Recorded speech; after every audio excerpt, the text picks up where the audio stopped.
Now let us discuss what is this expecting guest. Expecting guest is another form of invite guest where the residents could invite the guests. Now let us discuss what is this handed things. Handed things is basically divided into handed things to my guest and daily services. Here in this screen, all the guests whose status has been entered will be shown, and he resident could hand things to that particular visitor. Let us try to hand things to guest.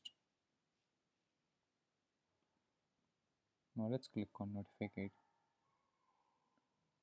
Alert pop-up stating that handed things notification has been sent to your security guard, and now click on OK. A resident will navigate to history screen where he could see whatever things he has given. Now let us see what this handed things to my daily services. Here, all the daily services was entered their resident flat, and if resident wants to give things to that particular daily service, he could give.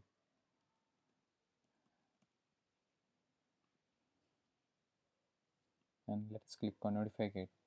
An alert pop-up stating that it has handed things notification has been sent to your security guard. And now let's click on OK. It will navigate to history screen, and whatever things resident is given, it's being displayed.